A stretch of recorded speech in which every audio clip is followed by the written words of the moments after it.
Hi everyone, welcome to this webinar on optimizing sample size of a phase 3 trial with Simulx. The webinar will be recorded and available on our YouTube channel tomorrow. If you want to ask questions, please use the Q&A box and we will answer some of them directly in the Q&A box and some of them orally at the end. And now pass the mic over to Claude, who will do the presentation. Hello, everyone. I'm going to show today a very interesting story based on a real analysis performed by one of our customers. So the goal was to investigate the power of a phase 3 clinical trial for different sample sizes using clinical trial simulations based on a population PD model. This is a nice example because it's a simple modeling and simulation workflow that is easy to run with the Monolix suite, and it answers a concrete clinical question. In this case study, we will compare two treatments for asthma. The reference treatment is the current standard of care, and it is approved for the treatment of asthma globally, including in China. Then a new treatment under investigation is a new drug recently approved by the FDA for the treatment of asthma. Thus, it has already been evaluated in terms of efficacy and safety on a majority of white patients, but with no Chinese patients. So now the evaluation of this new treatment needs to be done in Chinese patients if we want to plan a submission in China. And usually, this should be done with a clinical trial with a sample size of around 400 subjects by treatment arm, so a real phase 3 study. However, the idea here is to use all the data already available to optimize the cost of the next study and plan a bridging, what is called a bridging study, so a smaller study that has more chances to be successful, even with less than 100 individuals per treatment arm. So to plan this study, we leverage the data from the phase 3 study already done, and we predict the sample size that will really be required to show successfully a difference in response between the two treatments. And then with this simulation, we can also answer other design questions, such as what is the required study duration. So to predict the adequate design of the phase 3 trial, we will follow a workflow that has two main steps. So the first step is to start from the data already available. So these two phase 3 studies on new and ref treatment with no Chinese patients, and this phase 2 study only on Chinese patients. We use these three data sets and we develop a population model with Monolix. And this population model should be able to capture the three data sets and to potentially be extrapolated to a new scenario afterwards, where there will be also the new treatment on Chinese patients. In Monolix, we will also investigate the impact of the covariates. It's really important, in particular, if you have some covariates that have different distributions in Chinese and in non-Chinese patients and have an impact on the model. In this case, it's important to properly capture the impact on the model and to investigate how the distributions are different between the populations to extrapolate the model to a new situation. And so covariates can be race, weight, height, so characteristics of the patients. And then the second step, so once the model is developed in Monolix, we have the second step, which is to move on to our new application Simulx, which is able to perform clinical trial simulations. So with this application, we can now simulate the new scenario that is interesting to us and predict the potential response to the new treatment in Chinese patients.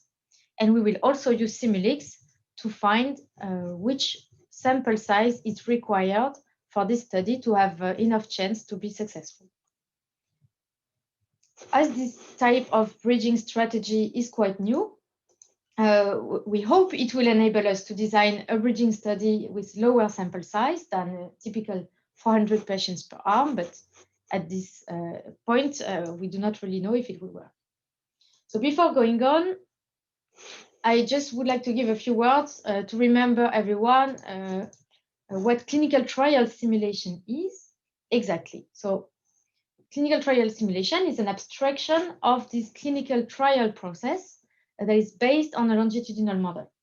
Using the model, it's possible to test with simulations different characteristics of the design of the trial. And so characteristics can be the sample size, so the number of individuals, the study duration, treatment schedules, or the population. And for each of these assumptions, we can then simulate the trial and check what is the impact of these assumptions on the outcomes, the power of the study. So I will describe later on this webinar exactly what the study power is. And the goal is to evaluate the efficiency of potential trial designs. So this is something we can do with Simulx, but before we move on to this step, we need to first have a model, because these simulations are based on a longitudinal model. Such a model can be developed with Monolix, and this is what we are going to do now.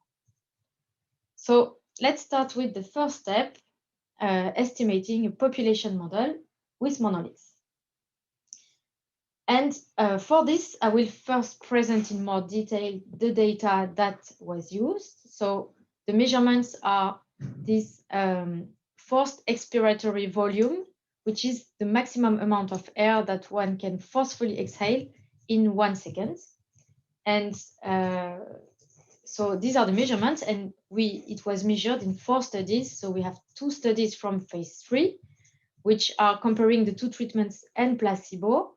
And this was done in non-Chinese populations. And we have 2 studies performed in Chinese populations for the reference treatment only, and these are phase 2 studies.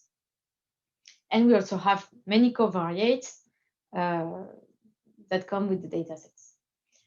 So here's what the dataset looks like in Monolix. So here we took advantage of the flexibility of plots in Monolix to easily choose a layout that distinguishes the different studies here with the study ID, the different treatments. So in the different columns here, I put the different, the data sets for different treatments.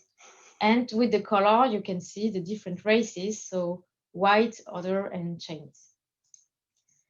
So you see the data set is quite big, and splitting the plots by study and treatment really enables to have a better overview of what has been measured. So you see here that on the 2 top rows that we have data for the reference and for the test treatment for white populations. And you see at the bottom row here for Chinese populations that we only have data for the reference treatment. So this part is what is missing here, what we would need to simulate afterwards. The first expiratory volume, which is this Y observation here, is so has been measured during 3 or 6 months, depending on the study. And in the Chinese study, it was only measured for 3 months. So right now, when we look at the data, the difference between placebo and test, or placebo and reference treatments, are not very obvious, but the model will show later more clearly by comparing parameter values. It will show the difference in the effects. In Monolix, we also have plots that are provided for the covariates. So here I have compared the distributions of most of the covariates across race modalities. For each of the covariates here, I have the distribution in Chinese patients, other patients, and white patients. And the goal here is to check if there are wide differences between Chinese and non-Chinese patients. And you see here, for example, for the baseline expiratory volume, that this covariate is in general higher in white than in Chinese patients. And it is also the case for weight. So we have weight in white patient that goes a bit higher than in Chinese patients, and we have a higher spread here of the covariate values. So these are the two covariates that have different distributions for different populations. So I should specially check if these covariates have an effect on the observations, because if this is the case, then I will really need to model this properly to be able to simulate a Chinese population in a correct manner. Okay, so now we can have a quick look at the longitudinal model that was used to capture the data. So here I copy-pasted the content of the model file that is used in Monolix with the adequate syntax. It's a simple equation here capturing the observation. So it's an exponential model with A, the baseline, G, the gain, representing the asymptotic improvements, and TD is the time constant, which determines the time needed to reach steady state. And we have an exponent gamma that allows for some flexibility on the shape of the predictions. So you see the model can give shapes like this for different parameter values. The output is the variable E, E for effect, and it should stay positive. And that's why I included here a maximum function to make sure that E stays strictly positive. So we have this structural model, but in Monolix, on top of this structural model, we also have a statistical model because we want to explain part of the individual variability in the parameters with covariate effects. So you see that each of the parameters that is used in this model appears also here, and we can select a distribution for each of them to account for the fact that different individuals can have slightly different values of the parameter. So we selected here that we have random effects for all these parameters, and we chose different distributions. And we also used our model building tool in Monolix to find which covariates have an effect on the parameters. And it turns out we also, we also used treatment here as a covariate. And this is how we model the effect of the treatment on the model. Treatment actually has an effect on the parameter G, which is the gain. So having a box ticked here means that we have different values of G for different treatments. And I will show you here the values that have been estimated. You see that for placebo, for ref and test, we have different typical values of G in the population. And this is what actually shows that there is an effect of the treatment on the observations. So it was not clearly visible on the data just with our eyes, but by fitting a model, we see that there is actually an effect. We also have some covariate effects. I'm focusing in particular here on first this covariate. So the baseline first exploratory volume that we saw had different distributions for Chinese and non-Chinese patients. Well, this covariate has an effect on A, which is the baseline here. And so we included it into the model. And we also have this covariate race, which has also a direct impact on A. So different races, so white, Chinese, and other, have different typical A. So in particular, there is a difference between white patients and other patients. So this is the final statistical model. And now, with this slide, I wanted to show you two diagnostic plots that compare predictions and observations. So on the left, we see the prediction distributions split by race and treatment. So now this is the model prediction, right? Based on the model that I just showed you. And I splitted these predictions again by race and treatment. So here on the top row, you have only the predictions for Chinese patients, and you have placebo, ref, and reference treatment at a lower value. And on the right side here, you have the more classical visual predictive check with the empirical percentiles as blue curves and the corresponding prediction intervals as colored areas. And we see that the model captures well the data in each subgroup. So these are the same subgroup on the right and on the left. And we see that the model captures well the main trend in the data, but also the inter-individual variability. So at this point, I have estimated a model that seems to capture well the data. And we can see on the left these predictions based on the model. But in Monolix, the predictions only reproduce exactly the same situation that we have in the data by resimulating the data set. So in particular, here, we cannot have predictions for the new treatment in Chinese patients. In order to simulate this new scenario, I need to move to Simulx. And this leads us to my second part. So first, before I show you how to do these things in the interface, I want to say a few words on this application, Simulx. Simulx is an advanced simulator of clinical trials or any simulation that is useful for decision-making in drug development. And this app is really easy to use because it has an interactive interface and it is connected with Monolix. So you can export your Monolix project with all their elements to Simulx and simulate whatever you want based on the model in Monolix. It uses an intuitive workflow, and with this workflow, you can build very flexible scenarios. It also has interactive plots like Simulx, like in Monolix. And so this is our latest application, so the latest application of the Monolix suite, which was released in late 2020. So before we actually provided most of these features, but via an R package. So now we're quite proud of this new interface, which makes it much more convenient for everyone to perform simulations. And as it's a bit new and less known than Monolix, I will explain a bit how it works. So in the definition section here, so this is a tab where all elements that are needed to simulate a model are detailed. So parameters, covariates, treatments, outputs, everything that you need to simulate a model is detailed here.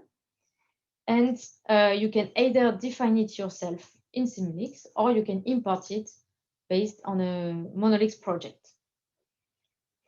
Then once all these elements have been defined, you can use them to simulate the model in two different sections. One section is exploration. In exploration, you can simulate a single typical individual, and you can explore interactively different treatments or different parameters. So this is just for a quick exploration of your model. Then we have this simulation tab, which will be more interesting to us today, because with this simulation tab, you can simulate a whole population.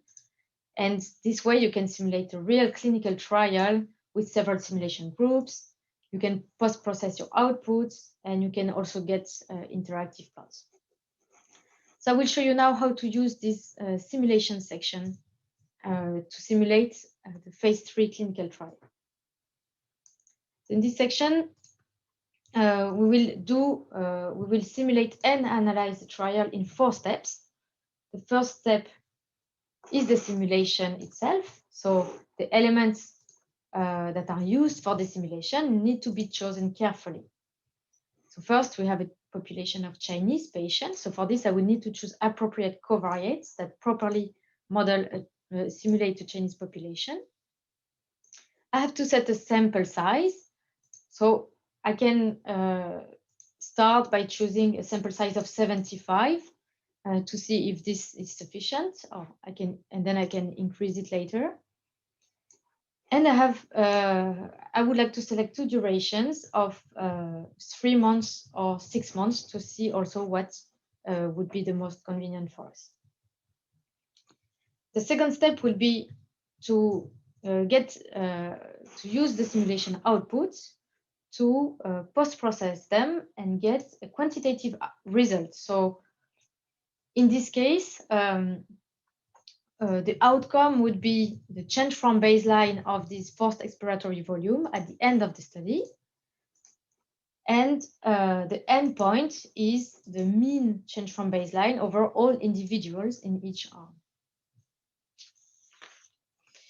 Next, the third step will be to define a group comparison criterion using the endpoint from the previous step. So the goal here is to check if the clinical trial is successful with an objective criterion by using a statistical test comparing the groups. Here we will compare the reference treatment and the new treatment. And finally, we can check what is the probability of having a success, accounting for the random variability, so the variability in the population and the uncertainty of parameter estimates. So for this, we can replicate the studies that have been done and check how many times the study is successful. So now that I have outlined all these steps, I will show you in the interface how I do this.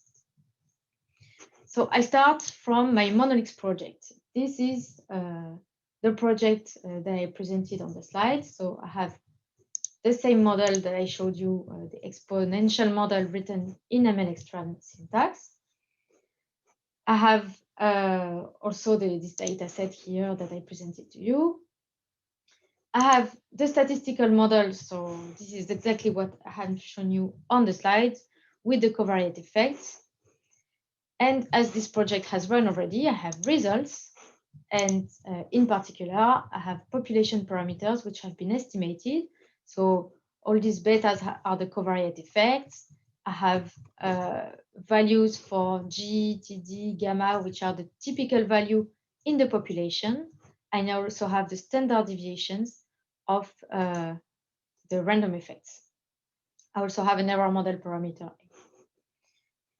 So all these parameters have been estimated, and we also get a standard error, which gives the uncertainty of each parameter values. And of course, I also have plots, and these are exactly the same plots that I have shown you on the slide. So I have the observed data, the prediction distribution, and the visual predictive check. So now to use this model to simulate new scenarios in Simulx, I simply click on Export, Export to Simulx, and this will enable me to reuse all these elements that I've shown you from the Monolix project directly in Simulx. So now they are being sent to Simulx. So yeah, it takes maybe half a minute to import these elements in Simulx. So as it's taking a bit more time while I'm sharing the screen, I will move to a project where these elements have all been imported. And this is really a project exactly how it would look like after import. So we have the model that has been imported in the model tab. Here is the structural model in the longitudinal section. So this is really exactly the model that I have shown you in Monolix. And then we have the statistical part of the model, which is located in the statistical model tab in Monolix. Here, it has been imported above this longitudinal section in the individual and covariate sections. So this is how the statistical model is written in MLXtran. Now we have this population parameters tab, where we have population parameters. So every element that starts with MLX underscore is an element that has been imported from Monolix. So here, these are the population parameters estimated in Monolix. So we have exactly the same values as what I showed you in Monolix. And in this covariates tab, we now have two elements. So in these two elements, we have only covariates that are included in the model of the Monolix project. And this first element corresponds to the values of the covariates in the original data set. So we have all the individuals with their covariate values. And the other element allows to sample covariates from a distribution with the same mean and standard deviation as in the original data set. in the output here, we have observation times for model predictions E and simulated observations Y. So Y is the prediction plus an error term. And so here you see, for example, for E, that we have a regular grid from 0 to the last time point in the original data set. And for Y, we have all the original observation times that we had in the data set. Okay, so these are all the elements that are imported. Now, as I explained, we need to use the simulation tab because we want to simulate a clinical trial. And here, by default, a scenario is already defined that contains elements that have been imported from Monolix. And this scenario enables to resimulate exactly the Monolix project. So if I run the simulation, Simulx samples new individual parameters from the population distributions and reuses the same covariates as in the original data set in the same order. I will now run the scenario. So Simulx is simulating 2,400 times the model. And now I get a table of simulated parameters and covariates. So you see here, I have all the individuals that have been simulated. And I get a plot of simulated individual outputs as spaghetti plots like this, but I can also display it in the same way as I did it in Monolix. So I can select instead to have dots, mean and SD. I can also split again the plot by treatment and by race to get something very similar to what I showed you before. And I can group here for the race, I can group other with white to compare them to the Chinese population. And now I get exactly a plot that is appears in the same way as I showed you on the slide. But this is a resimulated data set, right? It's not the original data set, but it's very similar because we resimulated exactly the same scenario, the same design. So now, in particular, this design does not have the reference drug. So it has the reference drug and the placebo only given to Chinese patients. I do not have the test treatment given to Chinese patients. So to simulate now the test treatment in Chinese with a longer duration, I have to define new elements. For this, I go back to the definition tab. And first, I create two covariate elements corresponding to Chinese populations receiving the reference or the test treatment. So to do this, I will duplicate and modify this element, MLX-CovDist, in order to reuse the distributions derived from the dataset for the covariates, such as age, height, sex, etc. So all these covariates do not need to be different.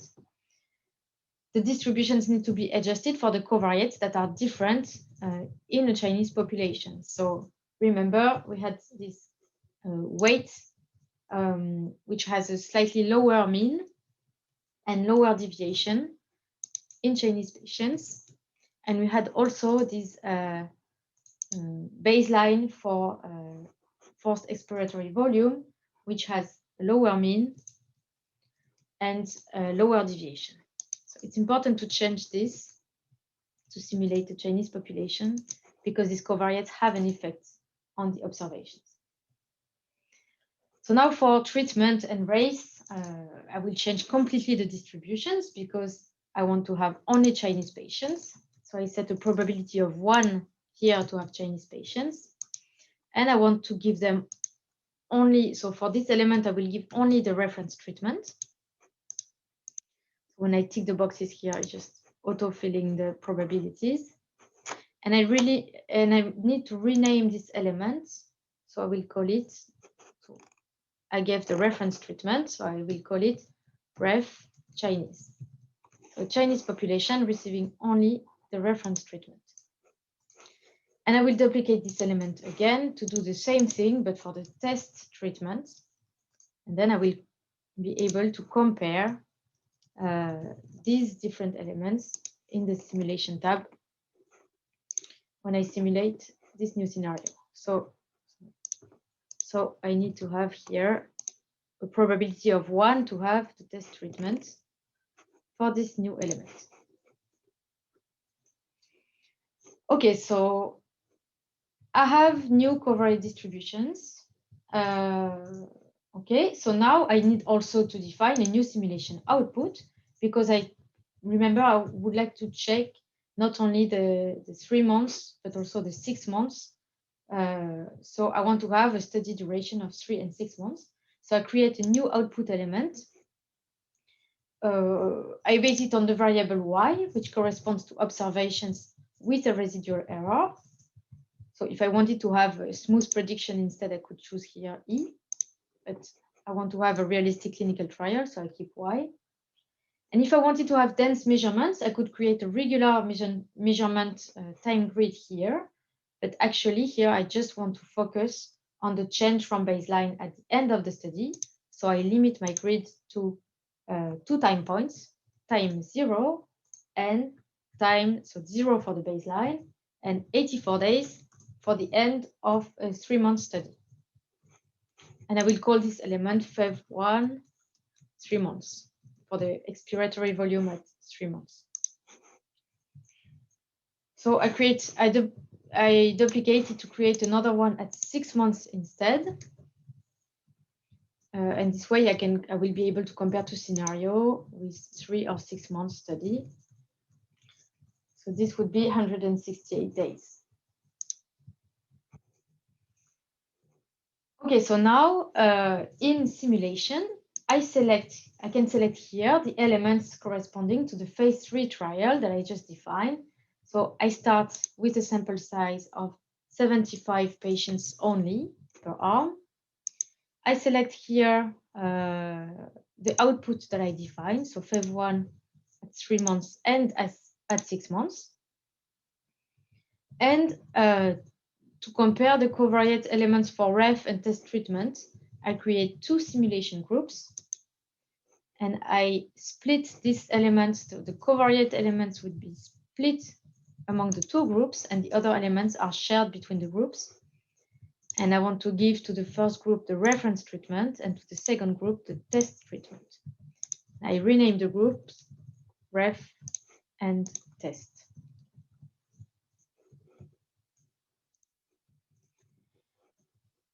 Okay, so now what will happen when I run this simulation? Covariate values will be generated from the distributions defined in these elements. And using the covariates and population parameters, individual parameter values will be generated. I run this scenario. And now I can go directly to the plots. You see here in the plots that the times for the 2 outputs, so 84 and 168, have been merged on the same plot. So I can see for each simulated individual, the expiratory volume at time 0, at time 3 months and 6 months. And I have here the reference, the group for the reference treatment and for the test treatment. It's also convenient to visualize the same outputs as distributions. So here we see the prediction intervals. If I display the legend. Yeah, so you see the prediction intervals for different percentiles. And you see already, if you look a bit at the plots, you see that the qualitative comparison just by eye seems to show already the advantage of the test treatment over the reference treatment. So it's a bit higher, it's going a bit higher here for the test treatment. But actually, we would like to more quantitatively process these results to get an outcome and an endpoint. So outcomes are values that are calculated for each individual, and endpoints summarize these values over all individuals in each simulation group. To create outcomes and endpoints, you need to go back to the simulation tab And here at the bottom, you have outcomes and endpoints. So I create an outcome based on the first output, which is the expiratory volume. So it's already there. So the expiratory volume at day 0 and day 84. So we have here a value for time 0 and for 3 months. And I apply a first post-processing to get the relative value to baseline with a difference. So if I had an output with several measurements, I could choose to take the average or the minimum or the maximum per individual. But here, since the output at time 0 has been used to compute the difference with the baseline, I have anyway only one result left. So it doesn't make a difference to take average, min, or max. I have only one value over which the average will be taken. I will name this outcome change from baseline 3 months. And when I click OK, this is automatically associated with an endpoint that I can define as geometric mean, arithmetic mean, or median. I choose the arithmetic mean, and I will call this endpoint mean change from baseline 3 months. So this summarizes the outcome over the individuals. And finally, I select group comparison here to formally compare this mean change from baseline between the two groups. And this option will compute the difference between the endpoints in the two groups and check if it is significantly different from 0 with a t-test. So here I choose to test if the difference is significantly positive, which means that the mean change from baseline will be greater with the new drug than with the reference drug. So the reference group here is the reference drug. And there we have a threshold for the p-value, which means that the group comparison will be a success if the p-value of the t-test is smaller than 0.05. I define now the same post-processing for the output at 6 months. So again, I take the change from baseline. I call it change from baseline 6 months. And I choose again arithmetic mean and take difference strictly positive. Okay, so now to compute these new outcomes and endpoints that I just defined, I do not need to run again the simulation. I just need to run the post-processing task, and this can be done by clicking here. So the results are now updating. So now that they have been updated, in addition to the table that I had in the simulation tab, I now have a tab endpoints, where I have in particular the table for individual outcomes. So here I have the change from baseline for each individual in the 2 treatment arms at 3 months and at 6 months. And the summary of all these values is given by the endpoints here. So here you see the mean change from baseline after 3 months and after 6 months in the reference arm and in the test arm. And as I expected and as I have seen before on the plot, the value is higher in the test arm. But now the question is it significantly higher in the test arm than in the ref arm? I can check this in the group comparison here, where the difference between the two values has been computed and it has been checked with the t-test. And it turns out the p-value is small in the 2 cases. So the comparison is a success at 3 months and a success at 6 months. So in this case, it looks like having a 3-month study should be enough to have a successful trial. But now this result has been calculated in one population of 75 individuals, twice in 2 treatment arms. But if I run the simulation again with 75 other individuals, I may get a slightly different results because I will simulate different individuals for this population. So now we can ask what is the chance that this difference here will stay significant with the new simulation. And this is what I will investigate now by using replicates instead of running a single trial. So here in the simulation tab, you can choose to have replicates. And for example, here we will choose to have 300 replicates. This means that each group will be simulated 300 times. So now to update the results, I will need to run simulation again together with outcome and endpoints. So I select this task here and I need to click on run to run both tasks in a row. But this will take maybe 1 minute to run. So I will load the project which has already run, which is this one. So here I have exactly the same setup. I have 300 replicates. I have exactly the same design as what I showed you before and the same post-processing. But this project has run already. And therefore I have already results and already have plots. So when I look at the plots here, I have now new plots for the outcomes and for the endpoints. And for example, here I see the distribution of the endpoint mean change from baseline at 3 months. So this shows the spread of the endpoint values in the two different groups. And the spread because we have simulated 300 replicates of relatively small groups of individuals each time.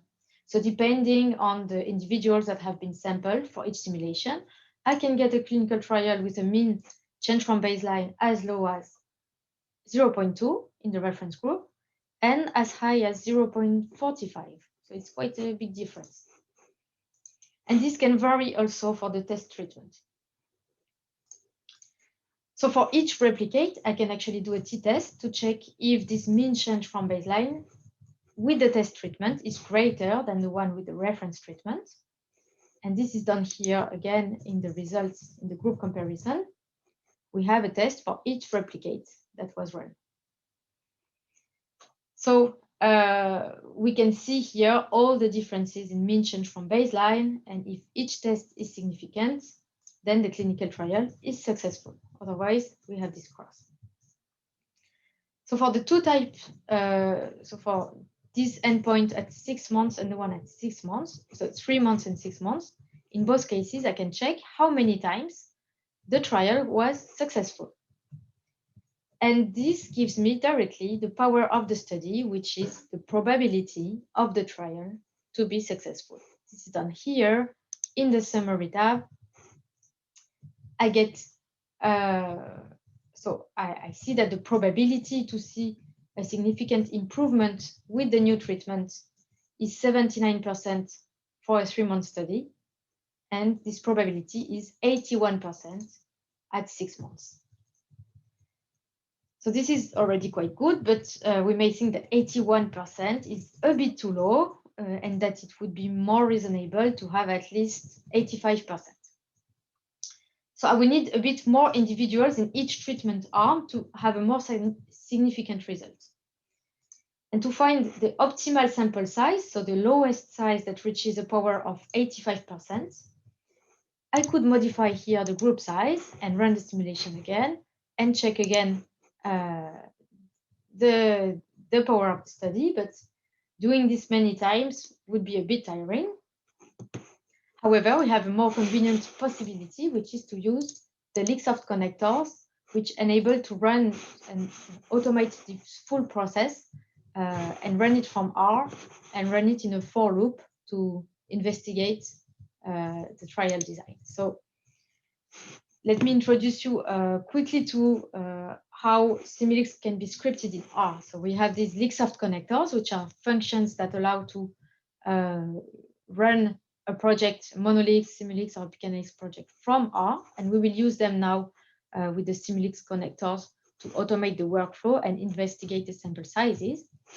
They should not be mixed up with these additional R packages RSMLX, RSSimulx, and RSPKX, which are R functions which use the connectors to enable you to run advanced tasks that are not available in the interface.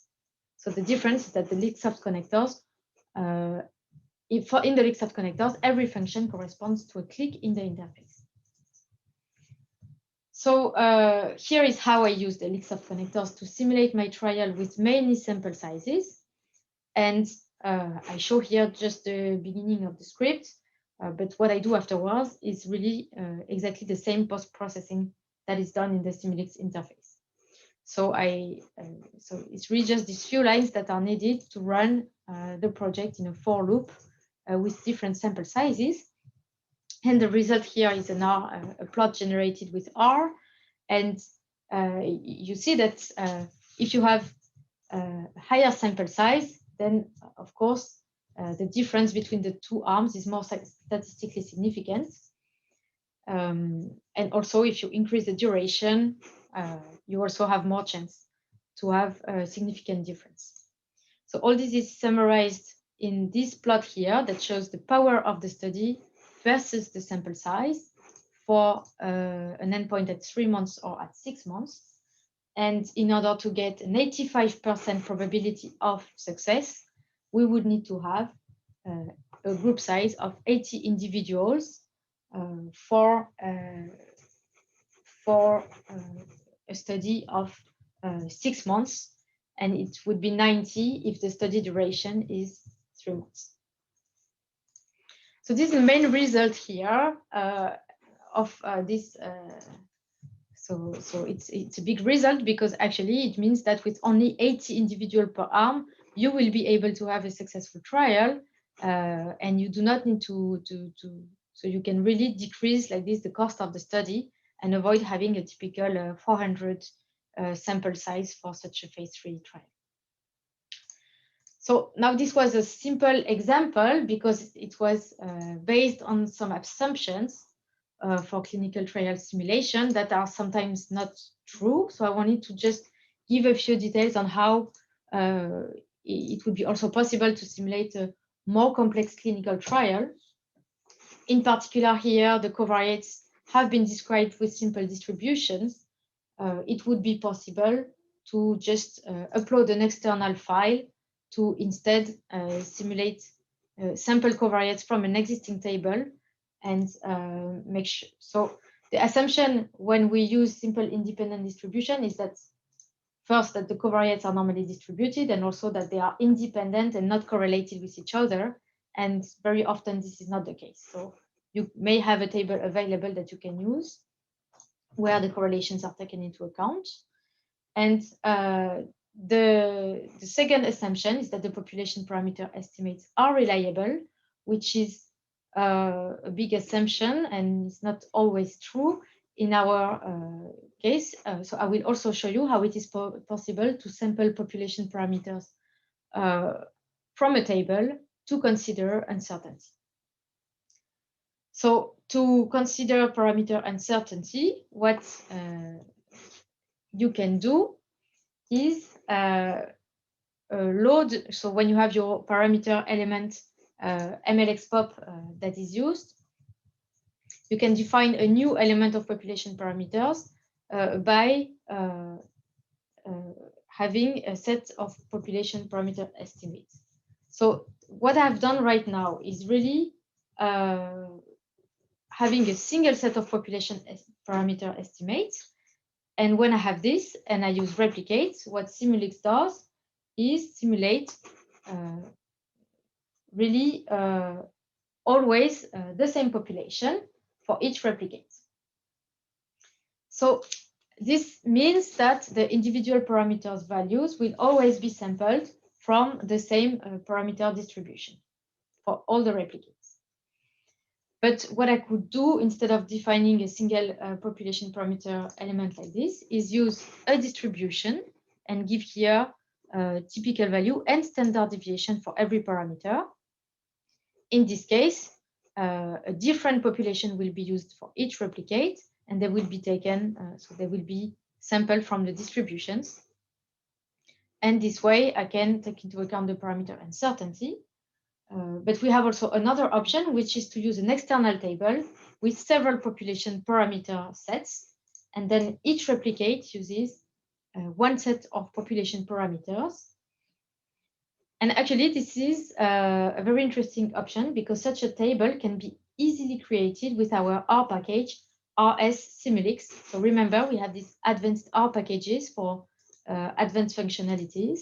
And here we have a function called simpopMLX, which enables to generate exactly this CSV file to have one set of population parameters for each replicate. So in this case, the parameters are sampled from the matrix of variance covariance estimated in the Monolix project. So we really properly take into account the parameter uncertainty. And it turned out in this specific project that it did not change much the results because all the parameters have been estimated with quite small standard error, but it can have an impact if the model is estimated on a smaller data set with less confidence for the estimate.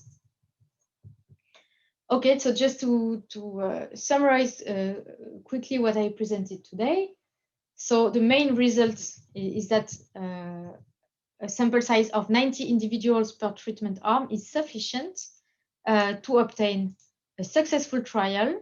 So a trial that shows a greater effect of the new drug versus the reference drug in a 3-month study. So this would be the ideal. So it's possible to have this sample size if we want to have an 85% probability of success. And this is really a great improvement compared to a typical phase 3 study that would have been designed without a model with 400 individuals per arm.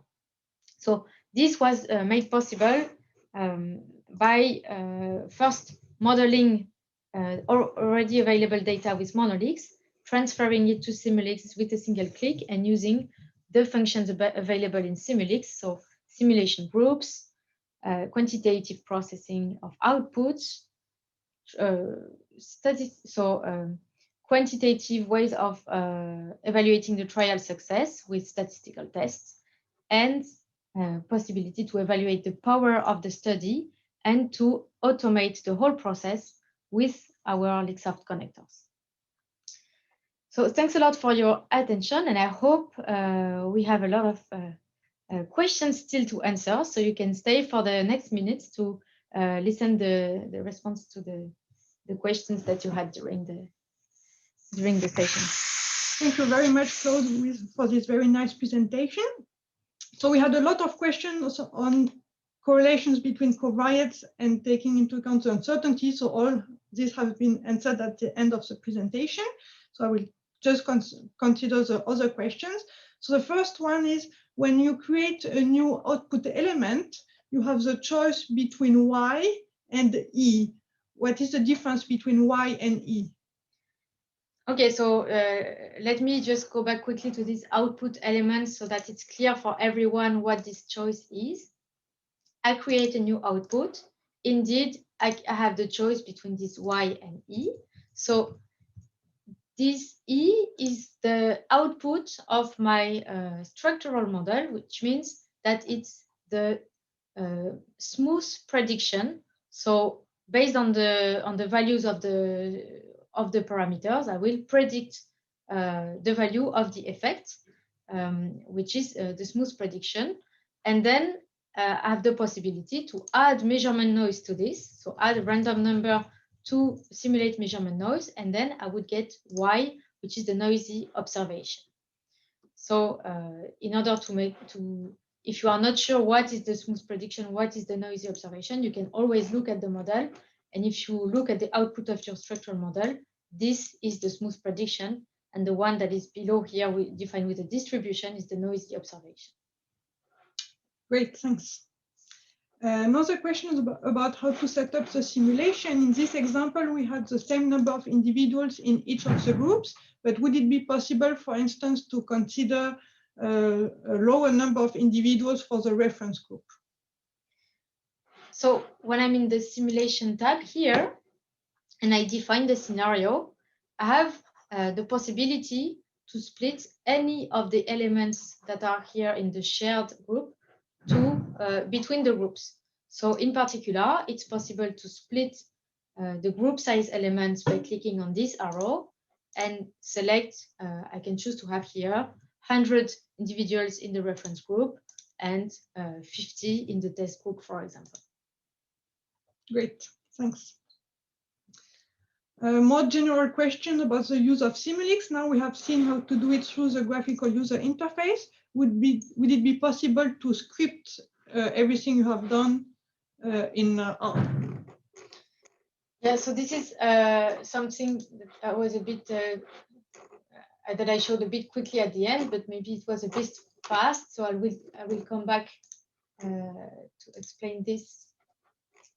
So I'm just looking for the slide. Sorry.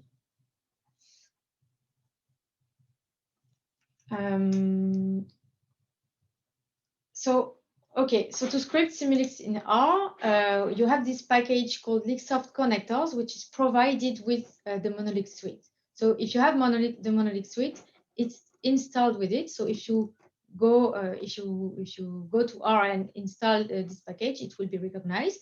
And this is a list of functions that are able to create new Monolix, Simulx projects from R, modify them, run them. So every click that I have done today in the interface can be done from R. So this is one. So this is the way, for example, to repeat what I have done today. I call the library Lixsoft Connectors. I initialize them with the software Simulx because I want to use Simulx. I load the project that I have. So I already have created a project in the interface. So in this case, I load it, but I could also create a new project from here. And with these functions, set group size, I can change the group size and run the simulation. But I also have functions to define new simulation groups, to define new elements. So do everything that I just did in the interface. So all these functions are documented on our website. And yeah, I think that's what you need. And remaining on this interface, at the top we see the sampling method button. Could you please explain again what are the different options and how they work? Okay, so this sampling method is available if you have a table that is used to define an element in the interface. So I have not shown you in detail how I could use an external table to define an element, but maybe we can do it quickly and it will also answer the question about the covariate correlations. So if I go here in the covariates section to define a new covariate element, I can decide to use an external table. And here I can decide to use a table of covariates if I want to use my own table of covariates because it's available, for example, from another phase 3 study for another molecule, and I want to use exactly this.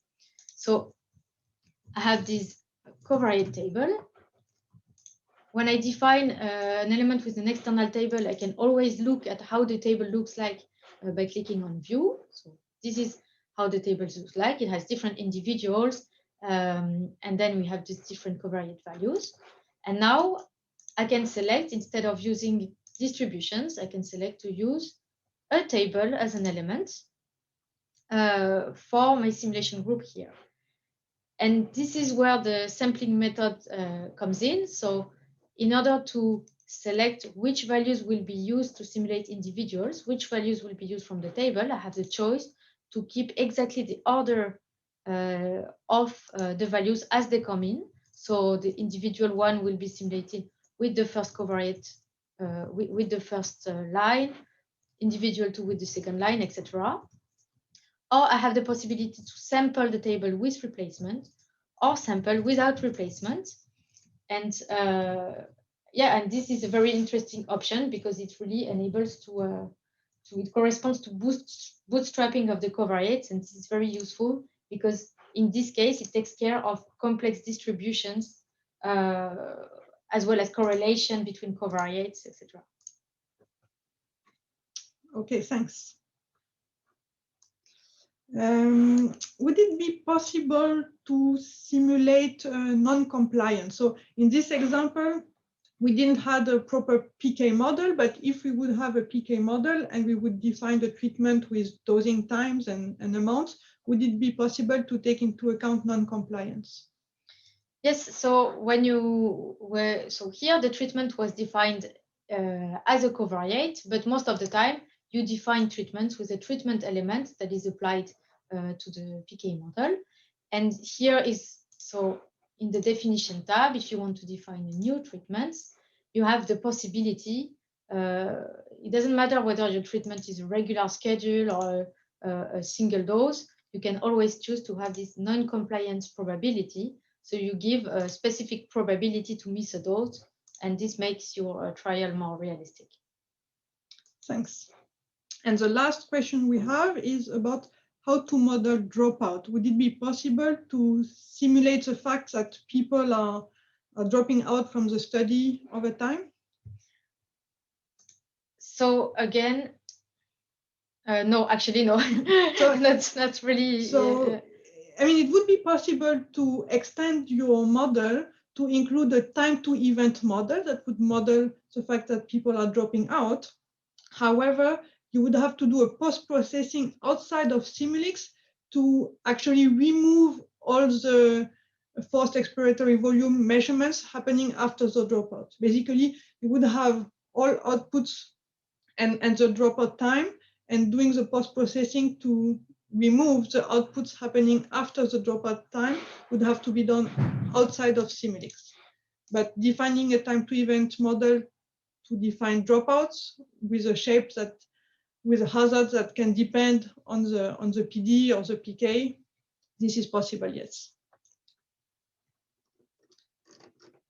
Okay, so looks like we have answered most of the questions either directly in the Q&A or orally. So thank you very much for your attention. As I said at the beginning, the recording will be available in a few days on the YouTube website. Thank you very much. Have a nice day. Bye-bye. Bye-bye.